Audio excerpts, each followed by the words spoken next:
Comencemos a transitar nuestra ruta informativa de hoy. Comencemos con un tema que es muy sensible, el tema de las sanciones. Expliquemos lo que se conoce. Bueno, este fin de semana se revelaron algunos elementos, o se ratificaron, diríamos mejor, sobre el tema de las sanciones de parte de voceros del gobierno de los Estados Unidos.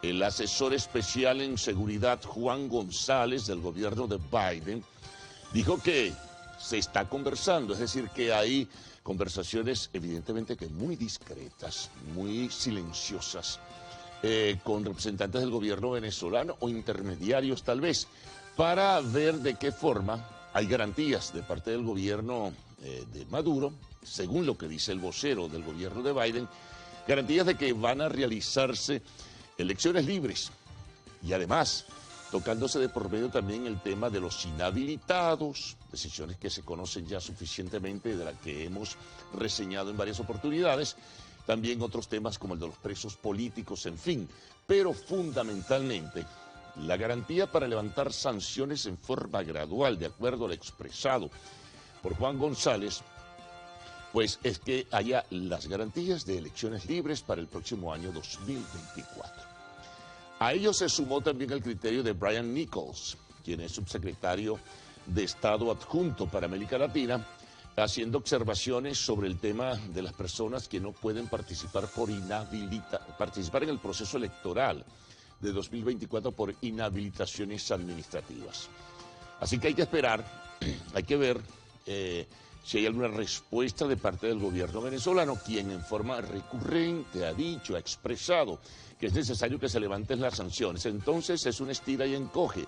El gobierno venezolano dice, levanten las sanciones para elecciones libres, y replica el gobierno de Biden, se levantan las sanciones en forma gradual, y hay conversaciones, por lo que se asoma de lo que dijo González, se levantan las sanciones si hay elecciones libres. En fin, esto ya está allí presente dentro de lo que es el contexto de lo que será en principio una consulta primaria pautada para el 22 de octubre, donde diversos candidatos de la oposición política participan para escoger un representante unitario que habrá de representarles. El tema es que hay 3 inhabilitados participando en ese proceso, y si uno de ellos logra el triunfo, está pues ese dilema que ¿quién será el candidato si alguno de ellos o el ganador no puede participar?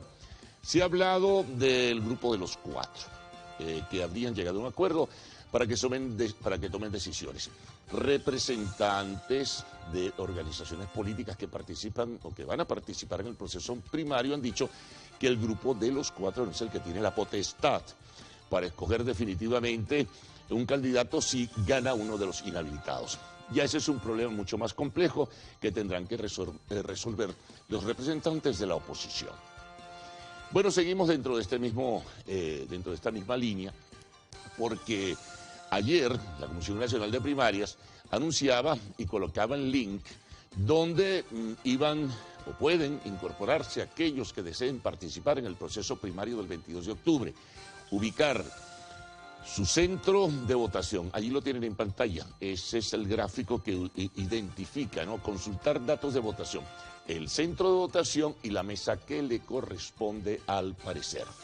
Mientras tanto, los representantes de las diferentes corrientes o partidos que participan en el proceso de promoción de candidaturas, pues recorren el país y están ofreciendo, pues en este caso, las diversas propuestas, los diversos temas que se colocan para la discusión, discursos donde se habla de la situación económica del país, donde se habla del tema de los presos políticos, donde se habla del tema de la recuperación de la democracia política en el país. Cada quien ofrece su propia versión de lo que considera es lo que está pasando en el país.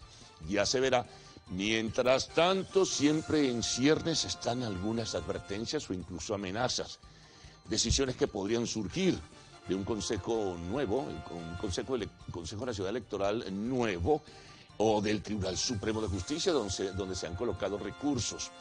Una persona que ha tomado iniciativas en varias ocasiones, el señor Luis Ratti, anunciaba que en el día de hoy iba a dirigirse a instancias no sabemos si del Consejo Nacional Electoral o el TSJ, para que se defina el caso, o el de la Contraloría General de la República, para que se defina el caso de Enrique Capriles Radomski, que está en principio inhabilitado, pero como se ha hablado de un respaldo o un acuerdo entre el Partido Nuevo Tiempo y el Partido Primero Justicia, o entre las figuras de Manuel Rosales y de Enrique Capriles, para apoyarle a Capriles si gana, pero si está inhabilitado, ¿qué va a ocurrir? Entonces, también la semana pasada, dirigentes del partido político del gobierno renovaban el criterio: no te vistas, que no vas, porque estás inhabilitado. Eso decía Diosdado Cabello sobre Enrique Capriles.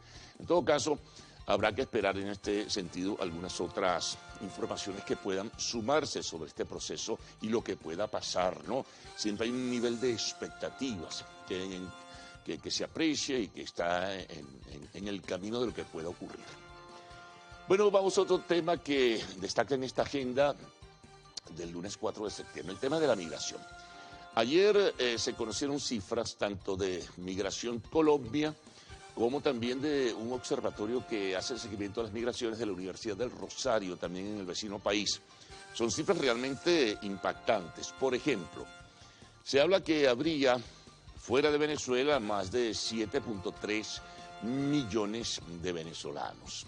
Hay cifras que hablan incluso de 7.5, algunas de Naciones Unidas o la Organización Internacional de Migraciones.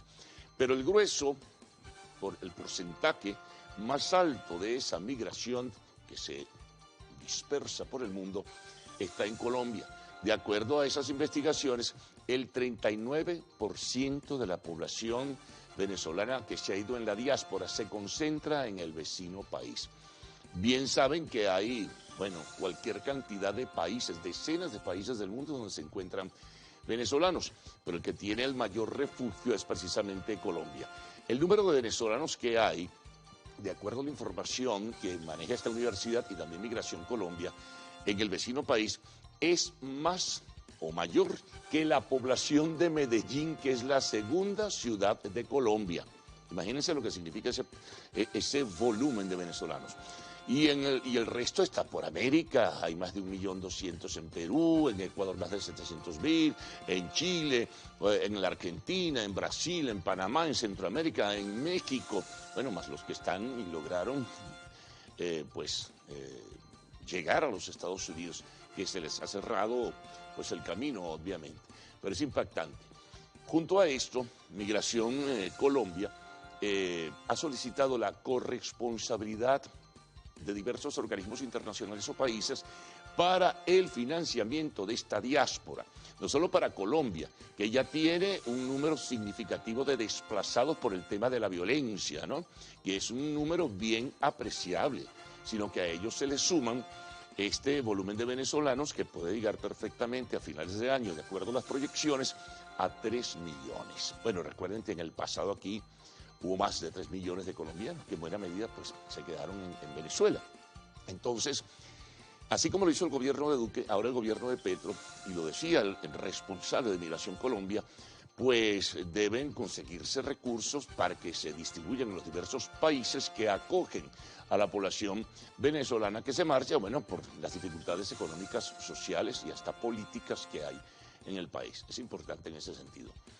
Retornamos a Venezuela y vamos con el tema económico, porque se conoció este fin de semana que la encuesta de coyuntura de Colindustria establecía una caída del 7.6% de la actividad industrial en el primer semestre de 2023. Esto lo expresaba el presidente de Colindustria, Luigi Picella.